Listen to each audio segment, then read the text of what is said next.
John Kiriakou. Fuck! John Kiriakou on Jeffrey Epstein. Was he a spy? And did he really die by suicide?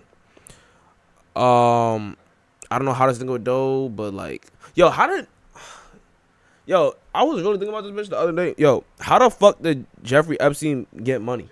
Like, what was that nigga's profession? Like, what did he do to like able to afford a whole fucking island and like put mad shit on that bitch? Y'all ever think about that? Cause I was thinking about that. Nigga, shoot me in the head, nigga. I'm just stuttering and shit. I was thinking about that shit the other day, and I'm like, damn, nigga, this nigga really just had the money for a fucking island, and like niggas. I mean, I guess word. The CIA has the highest divorce rate in all of government because you are trained to lie, and you lie all day, every day. And a lot of guys can't turn it off when they go home at night. Well, I was one of 14. My only question is, this nigga be exposing so much shit. How the fuck has the CIA let this nigga live? Asked if I wanted to be trained in the use of what they called enhanced interrogation techniques. I was the only one of the 14 who said no. Besides being immoral and unethical, I thought it was illegal. It was illegal. Bush is saying, no, we don't torture. He looks in the camera, we do not torture. It's all a lie. Oh. Well, I said that the CIA was torturing its prisoners, that torture was official policy, and that the policy had been personally approved by the president himself. Wow. The president was a bald-faced liar. What an evil man the president is. One of my former bosses called me and said, you know the shit's gonna hit the fan now, right? And I said, I know, I'm ready for it. You know, everybody comes out of prison with PTSD, everybody. I'm surprised they didn't have niggas kill him in prison. Don't they be doing that? Like, they kill a nigga in prison type shit? Like, word. So I'm surprised they didn't have no secret nigga killing that nigga while he was in prison to stop him from saying shit. Cause like, hey man, if they really wanted to like send a message, like, the nigga said the shit, got out alive, and y'all think he wasn't gonna stop talking? I mean, I guess. I mean, I'm not on the CIA side, but like a real nigga would have that nigga killed. I'm not a real nigga. Very strong. I choose love. An Israeli access agent. Did he work for the CIA? No way. You a good liar? I think I am a good liar, yeah. Hey guys, so how do we know he's telling the truth? Come to Washington D.C. to have one of the most important Is he lying about being a good liar? It's with former top spy John Kiriakou, and he dishes on everything. Right. Who actually killed President Kennedy? Nigga. Whether or not torture is still going on, and whether Jeffrey Epstein was a spy. You don't want to miss this. He is back. Emmy Award-winning journalist. He's interviewed presidents, rebels, icons, thinkers. He is Carlos Watson. I've never heard of this nigga. Take me all the way back. So you grew up where? I grew up in Newcastle, Pennsylvania. Outside of Pittsburgh? Yeah, it's about 45 minutes north of Pittsburgh. That is not town. Very quiet, dying, dead now, coal mine, and that was pretty much it. When I was 9, I told my parents that I wanted to be a spy when I grew up. What the fuck? They thought that was kind of cute. They bought me walkie-talkies and disappearing ink, you know, little kid stuff. But then when I was 16, and I remember this very specifically, my dad and I were driving down Old Plank Road past Fraser's Pond. And I said, Dad, I've been thinking about it a lot, and I decided I want to be a spy in the Middle East. And he's like, oh, still with the spy? Can't you be like a dentist or something? And I said, I want to be a spy. That nigga was dead ass. And I want to live in the Middle East. He's like, why? Huh? Run that back? Can't you be like a dentist or something? And I said, I want to be a spy. And I want to live in the Middle East. He's like, what? Nigga, the Middle East? As in like, okay, look, I'm not too well versed, but like, I'm pretty sure the Middle East is just where the fuck the bombs go. The nigga just said he want to live in the Middle East and be a spy? Nigga, you're from a little town outside Pennsylvania. Why do you want to how do you even like dream of that job? Like why are you so driven at 16, nigga? That's a job you driven towards? You don't want to be like, yo, I want to get money. Like what the fuck? I've never been to the Middle East. Word. I love their culture and their heritage. You've never been there. Their poetry and their food and the sound of their language. I just want to immerse myself in it. So I only applied to George Washington University because they were one of 3 schools in the country that had a Middle Eastern Studies program.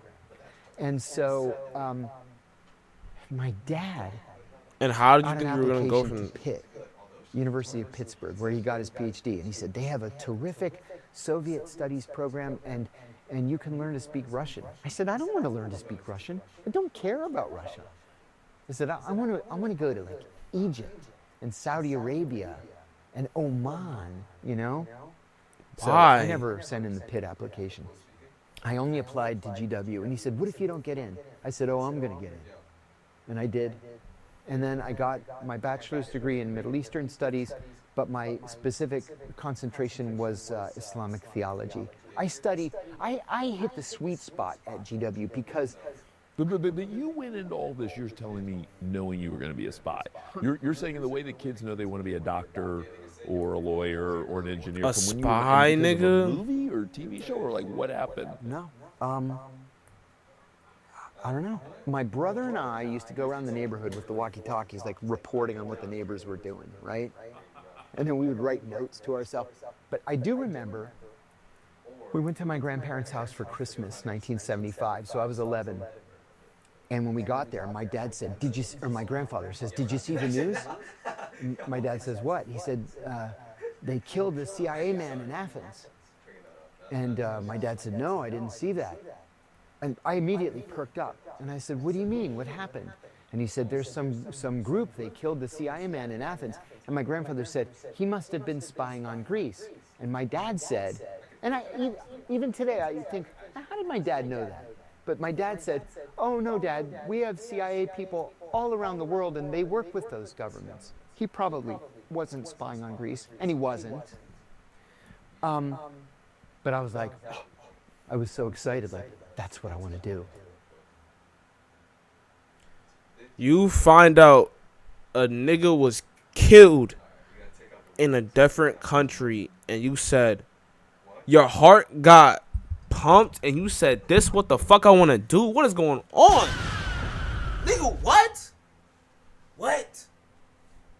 Does this nigga value his life?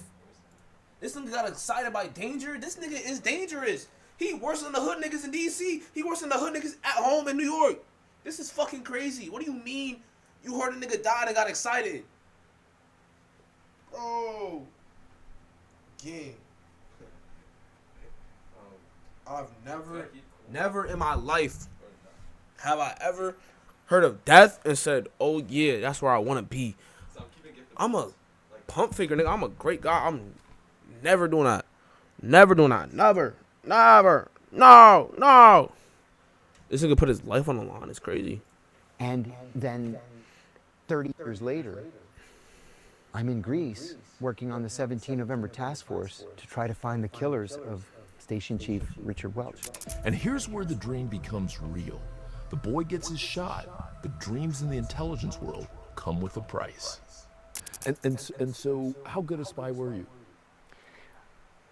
I'll tell you my station chief's words rather than my own. I'm very proud of this. He put me aside one day and he said, I've been at the agency for 25 years and I've made 9 quality recruitments. I remember every single one of them. He said, you've been here for 2 years and you've recruited 5 people, badasses, terrorists. He said, you have a knack for this. And I told him, I have never in my life been so happy and fulfilled in a job as I am here. Really? And why? What about it? This nigga's crazy. I don't know. A couple of little things. Every single day, it was something different. I remember telling my then girlfriend, who became my second wife, I remember telling her, I can't wait to get to work in the morning.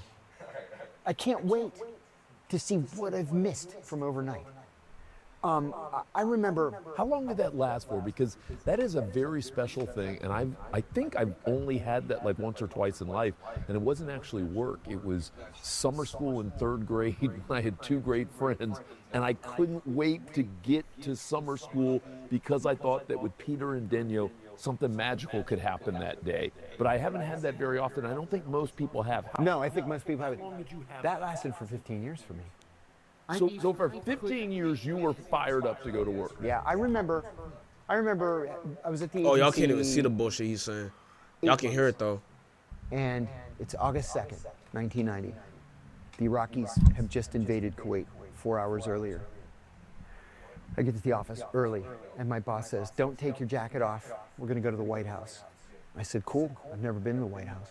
I mean, as a tourist I had, but I'd never been there like for business. We get in the car. It's about 7 in the morning. Drive to the White House. This Marine is there at the door, the West Wing. He escorts us in straight into the Oval Office. There's the president, the vice president, the national security advisor, the CIA director, and then my boss and me. The president says, "Gentlemen, please sit."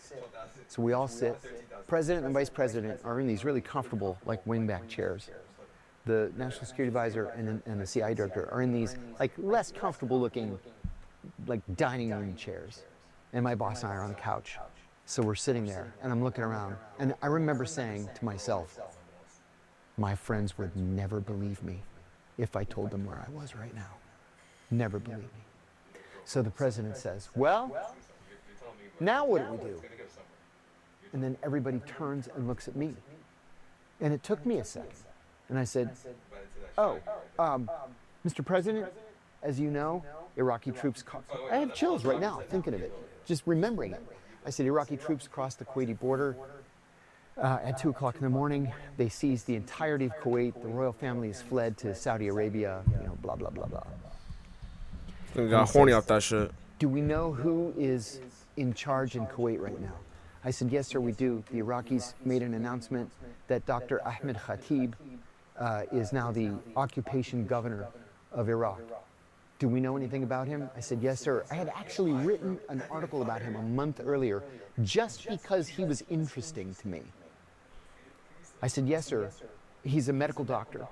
He hates the royal family because his mother was a slave in the household of the royal family. They had slavery until 1955. What the fuck? On the Arabian Peninsula. So I said, she was a Sudanese slave. To sort of make up for it, once slavery ended, they sent Ahmed to the American University of Beirut. He trained there as a doctor, but his college roommate was Georges Habash, and together they founded the Popular Front for the Liberation of Palestine. And the vice president says, Jesus Christ, like that. And the president just goes like this, and he says, gentlemen, thank you. That'll be enough. I need to think about this. Well, later that afternoon, Margaret Thatcher, famously now, called him. He genuinely didn't know what to do. And you're talking about Papa Bush. Papa Bush. And she said, George, now's not the time to go wobbly. Papa Bush? Next thing you know, we have 6 aircraft carrier battle groups on their way to the Gulf, 250,000 ground troops, and we liberated Kuwait, February 1991. Wow. Wow. And you played a role in that how were you 30 yet? I was 26. This nigga really was like, it's like I should this nigga got hard over this shit, what gang. I'm saying. Oh, everybody has imposter syndrome. All of us did. I remember thinking, why me? Who am I? I'm just some guy from Pennsylvania. And here I am sitting with the president, telling the president what to do. So why you? I mean, like, real talk. Like, why? Real talk. At 26, Word. were you sitting in there talking about war? I am the luckiest guy in the agency. Seriously, people tell me all the time, oh my God, you're such a great storyteller. Thank you. Yes, maybe I am. But I'm also incredibly lucky. I found myself in these historic situations over the years. Historic. And I've been able to vocalize them. For 15 years, John Kiriakou loved his work, But then came the day that changed his life, 9/11. Like, I know that torture and the question around torture ends up becoming a place where you raise your hand and where you object. And I know that ultimately metastasized, but just give us a version of that for people who don't know the story. Well, I was one of 14 people asked if I wanted to be trained in the use of what they called enhanced interrogation techniques. I was the only one of the 14 who said no. I believed it was illegal. Besides being immoral and unethical, I thought it was illegal. It wasn't illegal. It was clearly illegal. Any moron can read the law that we wrote, the Federal Torture Act of 1946. Anybody can read the United Nations Convention Against Torture and Cruel and Inhumane Treatment. And I mean, it doesn't get any clearer than that. Take me through torture. So you're one of 14 people who they asked, do you want to get trained in this? And you're like, no, it's illegal. Take me. Yeah. A buddy of mine in the Counterterrorism Center who happened to be a psychiatrist, MD, PhD, and a brigadier general in the Army. And we go to the same church, we're in the same men's group. He said to me one day, buddy, you know they call you the human rights guy behind your back. And I said, yeah, I know. And he said, you know that's not a compliment, right? And I said, Steve, I'm right and they're wrong. Word. And I'm comfortable with my position. Well, stand on it. That was not the popular position. I care too much, chat. And so they kind of squeezed me out. But I had done so well in Pakistan that I became the executive assistant to the deputy director for operations. So my career just continued to go straight up. So that was a big deal, though, to raise your hand on a question of principle. It's the only one. And your career still keeps going well? Because I had a rabbi who... My dad always says that. My dad always says, you don't need a mentor, you need a rabbi or an angel. That's it. Yeah. He sat above the guys making these torture decisions. And he said, don't worry about it. He said, you did the right thing. He called it a slippery slope. He said, you know how these guys are. Somebody's going to kill a prisoner, and then they're going to go to prison. And what exactly were they doing? Like, I've heard the word waterboarding, but like for someone who, again, has never been in the room. Okay, so let's say you are laying on this slab of granite right here, but it's slightly elevated, so your feet are a little bit higher than your head. Okay. They'll wrap your face and head in material, a towel, whatever, tie you down so you can't move, and then pour water on your face. So water gets in your mouth, you start to drown. Oh, the water doesn't go down. He actually did drown. His heart stopped. He had to be revived so they could torture him more. What is that? What the fuck? That's who we want to be. These niggas are monsters. Right? Ronald Reagan said, we're a shining city on a hill. We're this shining beacon of hope for human rights and civil liberties. Are we really? But I know some people, and I'm assuming Dick Cheney types, came to you and said, come on, John, cut the shit. And I said, if you want to be for torture, knock yourself out. But you have to change the law, because the law is clear. We executed Japanese soldiers who had waterboarded American POWs in the Second World War. That was a death penalty crime. In January of 1968, the Washington Post ran a front page photograph of an American soldier waterboarding a North Vietnamese prisoner. Robert S. McNamara was the Secretary of Defense. He ordered an investigation. That soldier was arrested. He was convicted of torture and sent to Leavenworth for 20 years. But then in 2002, no, it's fine. It's all legal. But help people who are at home, because here's what they're hearing. They're hearing, we got bombed in multiple places. They could do it again, and they want to do it again. They've got all sorts of weaponry that we don't know about. And it could happen at an airport, it could happen at a school, it could happen anywhere. And so if these guys over here have to do whatever they have to do in order to get the information to stop more people from getting hurt, let them do it, and let's not pretend that the world is a fair or easy place. They got to do whatever they've got to do. Yeah. And so what do you say to that? Like in communist China, you mean? or in the Soviet Union. I don't want to live in that society. We're a nation of laws. And if you don't like the law, we have constitutional mechanisms by which to change it. You know, don't hide. Be proud that you like torture and you want to torture people. Be proud that you're one of the fathers of a torture program, because it's going to be in their obituary. Does torture work? No. See, and that's the biggest thing. Even if Don't you even think, work. well, you know, these guys are really bad, they mean us harm, they're murderers, mass murderers. Okay, fine. It doesn't work. That's why, you know, after I left the agency, I went to the Senate Foreign Relations Committee. I was the senior investigator there. And I was working for John Kerry. And his office in the Russell Senate office building was directly next to John McCain's. And every single time McCain would see me, he would go out of his way to come and shake my hand and say, "Hi, John, how are you?" I'd say, "I'm great, Senator. How are you doing? Good to see you again." And finally, Kerry said to me one day, "Why don't you and McCain get a room or something?" And I said, "No." I said, "We have a connection over torture because he knows that I'm right. He knows because he lived it. They tortured him and he gave them all shit." That's also not true. They said, "Who are the people in your, battalion or platoon or whatever?"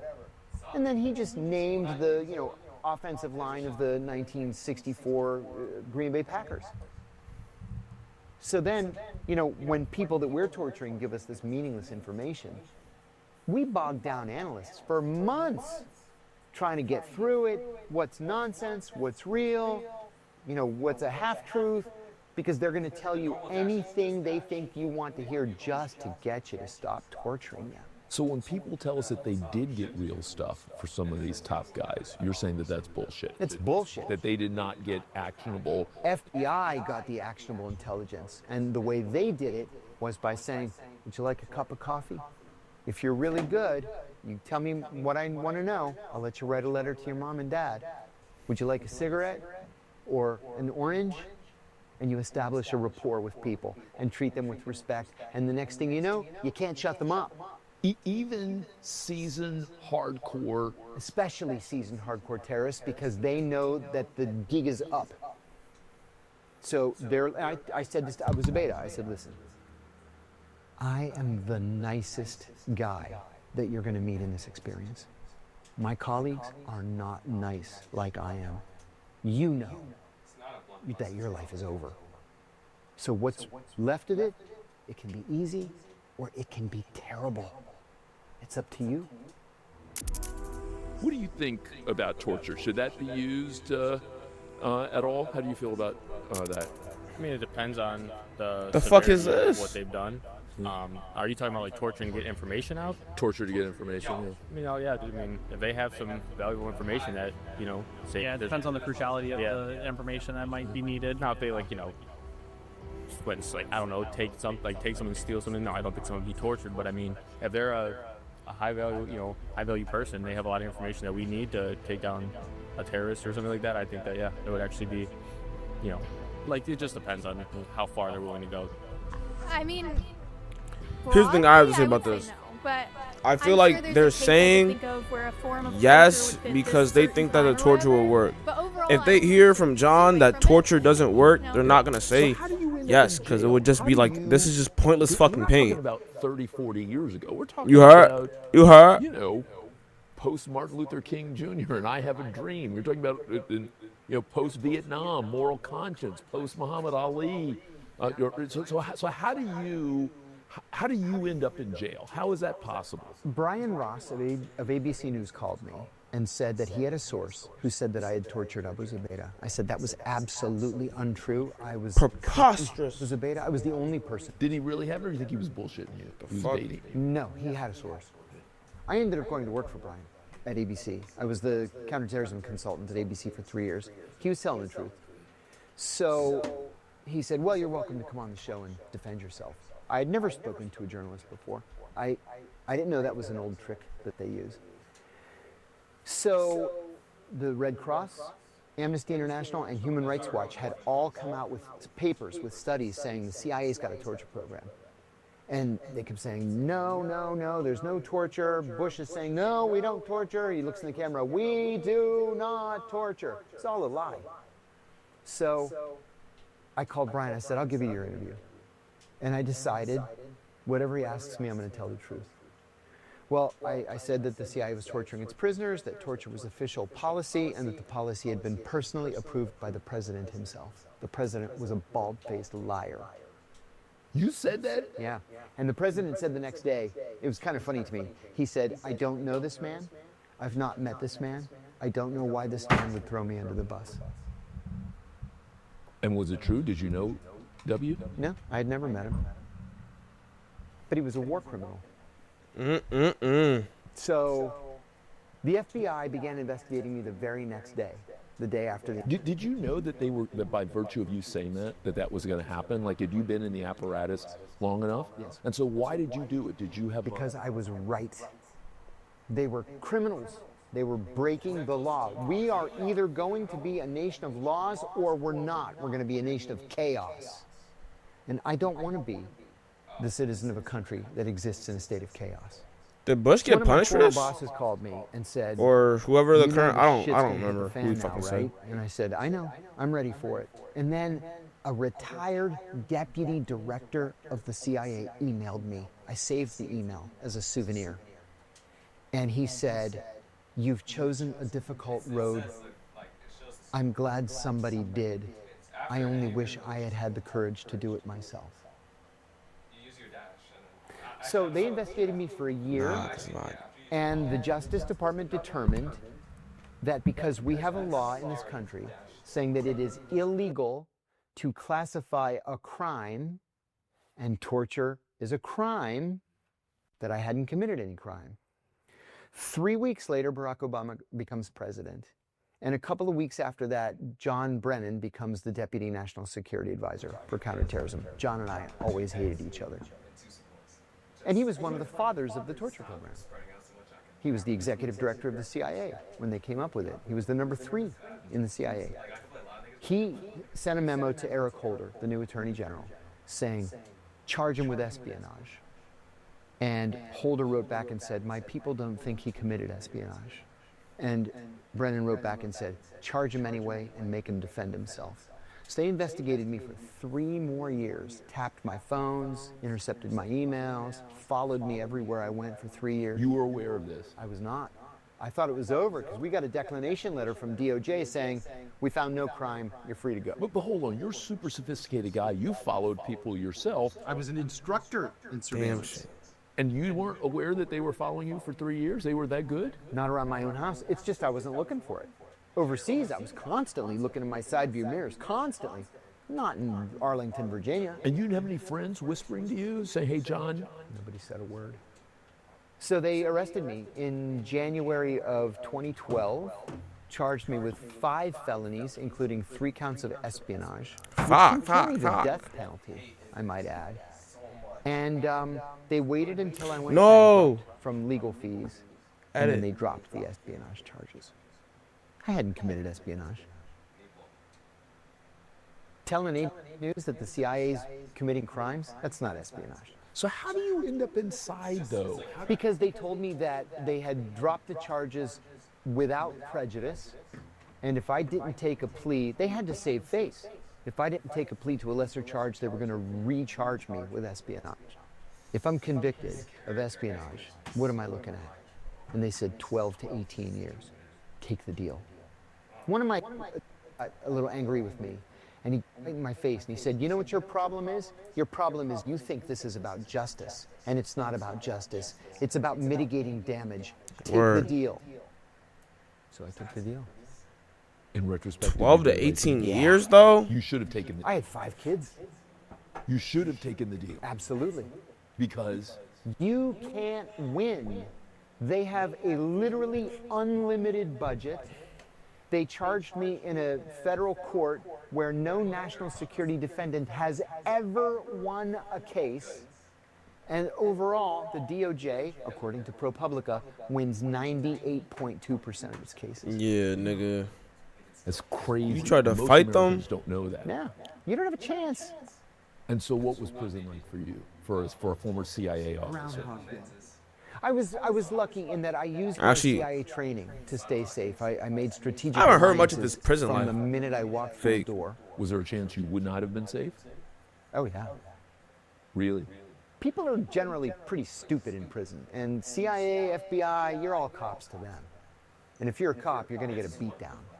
So you get out and you're a normal, healthy person, or? No, you know, this is the thing about being released from prison.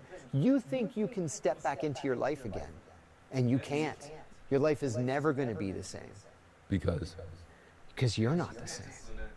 You know, everybody comes out of prison with PTSD, everybody. I can't tell you how many times I woke up in the middle of the night having the same dream that it's count time and I find myself outside the prison and I have to figure out how to get back in to be in my bunk in time for count time or they're going to send me to solitary. And I can't figure out how to get back inside. I dreamed for 2 years after I got out. But then, you know, it wears off and you start thinking about... Bro, does this nigga have any together prison a stories? No, I think I've never heard no My prison stories marriage from this didn't nigga. survive it, but yeah, me too. Thank you. But Who are you today? you know, I like who I am. I'm not perfect. I can be a judgmental asshole. But on this one issue, I was right and they were wrong. The director of counterterrorism at the CIA the night before I went to prison tweeted at me. And he said, "Don't drop the soap, ha ha ha," with a laughing emoji. He tweeted What it? the fuck? And I gave myself an hour or two to calm down. And then I tweeted back at him. And I said, "Jose, I am on the right side of history, and you are not." And then I went to prison the next morning. Clock it, bitch. Is it the pressure Clock his shit. Because people like me only get to see it on TV or in the movies. Is that job that pressurized, meaning that if as a couple you hadn't had the kind of heavy duty job you had, could you guys have worked through it, or does that job do such damage to marriages and then you also it shakes your emotions so that when you do come to a mountain like that you can't get over it? No, that's a good question. And I'll answer it by telling you a story. So when I was in Pakistan, I was the chief of counterterrorism operations. Extraordinarily high stress, high threat job. Yeah, And it's fucking Pakistan. the hours were ridiculous. Like if you worked only 12 hours a day, people would want to know, "You feeling okay? Like what's the problem?" Right? So I would get in around 7 in the morning thinking I'm going to work until 8 or 9 anyway. So I'd get in at 7 in the morning. We had something called a trunk line where the unclassified phones in the office were connected to a Washington exchange. Yo. So even though I'm in Pakistan, I've got a 202 number. And I can dial a 202 number like a... Oh my god, you guys. Hi, vlog. Oh, why are you watching this? This is about to make my stomach hurt. Exactly. Is this Epstein? Yes. This No. You Really? stream Epstein? Nah, like, no, it's a... He's not dead. Epstein? He's not dead. They said he died? What's good, vlog? He's not dead. How many viewers we got? All this money, you think he really died? He overly faked his death. Donut. How many viewers we got? 0. I don't get no viewers. It's perfect, though, because I be saying a lot of wild shit, which shouldn't be said. What was I gonna say? Something about Epstein is not dead. Yeah, no, he didn't die. All that money, you think he really died? What do you mean? He faked his... Why do you keep looking me up and down? Oh, my fault. Nah, I peeped the... Oh, my shoes. He Yeah. faked his death, actually. He's really alive. He's in Israel right now. Really? He's alive in Israel. Yes. How do... Did you watch the opening? Yo, how did he make money? I ever thought about They that? had him in the opening. No? I don't even know what he did. What? Y'all don't know how he afforded an island, or like... Was he Bro, born white people rich, just or get like... rich. Yeah, but like, how did he get... You can't post this. Why not? Wait, doesn't streaming mean it's already going? Look, Okay, but like... I'm good. He likes I'm to- good in all towns. He likes to post clips and shit afterwards. You can't post Say word, I won't post this clip. Please don't, guys. I'm gonna get canceled. Cancel us. I'll like Cancel us, chat. put a Cancel. block over your face. Cancel before we even get famous. Cancel before we can make it out. Nah, you got fried, bro. Wow. Your room is Don't wanna actually see me. like, Peace. like refreshing. It's like What does that mean? I like the setup. the air circulation is actually like flowing. Oh yeah, nah. So like, I'm not gonna lie. As you can see in that hallway, hot as balls. In this room, hot as balls. I was in here with a shirt off the whole time. I couldn't do it, so I had to open my window and put the fan on blast so I could like survive. It was getting really bad.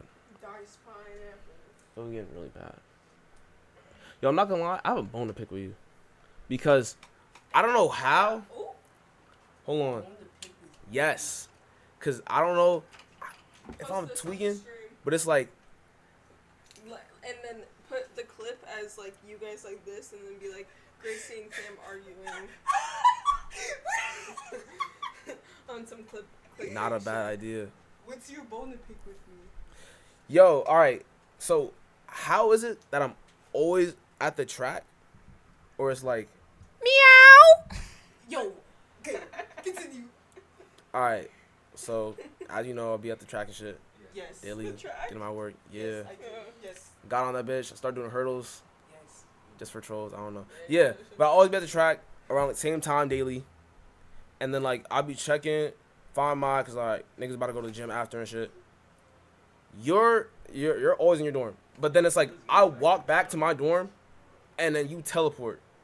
So I'm like, how is it that I walk past you every time? She runs. But I never see you. And I was really thinking about it. I'm like, what? Take the back roads. The back roads? Yeah, the back roads. To where? Cause even today, I left the track. You was in your dorm.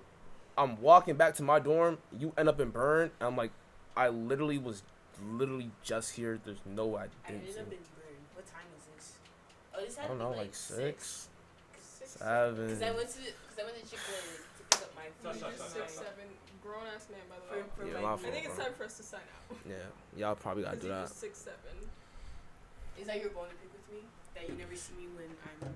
Yeah, it's just like how. How is that my fault though? Nah, it definitely is, but that's fine. I never like. Nah, swerve it's cool. people. I'm not pussy. I don't swerve. So like. Nah, you definitely swerve. I don't swerve. See how you texted me and I came up here? That's me swerving. And Got it. But make sure it's the movie season 0 because there's a movie Anyways, of season 2. have a good night. Not that. It's Bye, Night. stream. You can continue your Jeffrey Epstein. You're getting posted, and you're Look, getting. better not So post I it. can't wait for your legs to just fall down.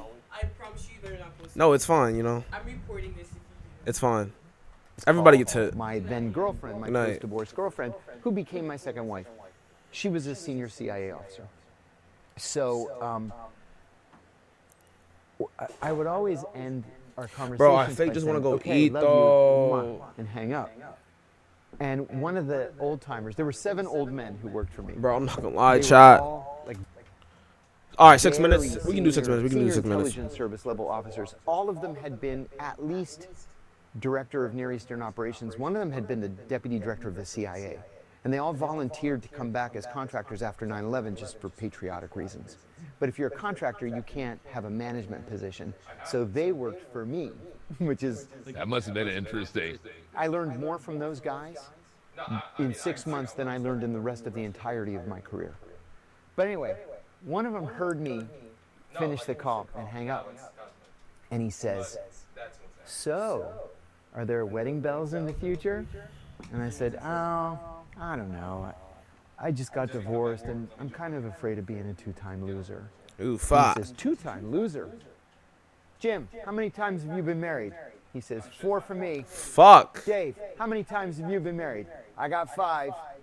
Bill, how many times have you been married? 3. And he says, and I got 4.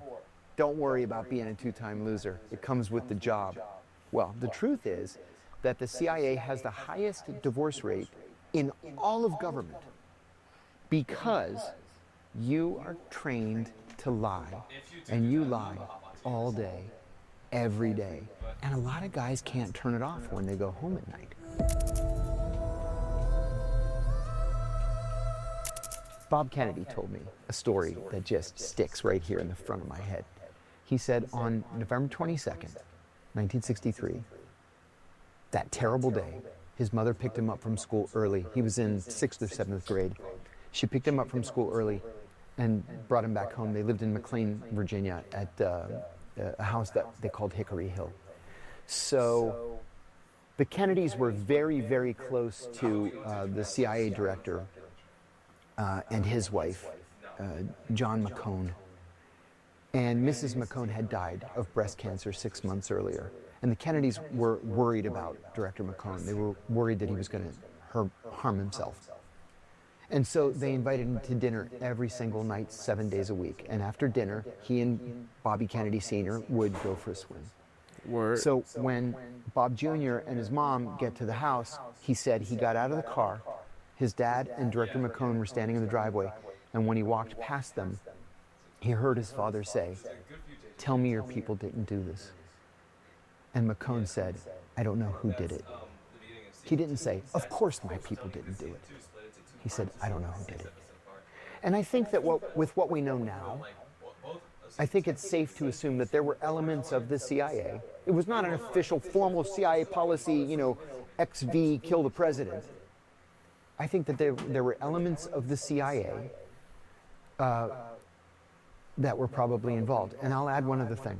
When I was stationed in Pakistan, the oldest of the old-timers that I worked with was this legendary officer. To tell you the truth, when I got there, I didn't get his last name. So I only called him Gene. "Hi, John, this is Gene. Gene, this is John." I said, "Hi, Gene, nice to know you. Good to work with you." And I was there for weeks until somebody said, I asked a question and somebody said, "Ask Gately." I said, "Who's Gately?" "Gene." I said, "Gene is Gene Gately?" He said, "Yeah, who'd you think he was?" I said, "The commander of the Bay of Pigs operation is working for me." And he said, "Yeah." So we all lived in the same guest house. It was a very small guest house. So we would have breakfast together, go to the office, have dinner together. So I went up to him and I said, "Gene, you're Gene Gately? You commanded the Bay of Pigs?"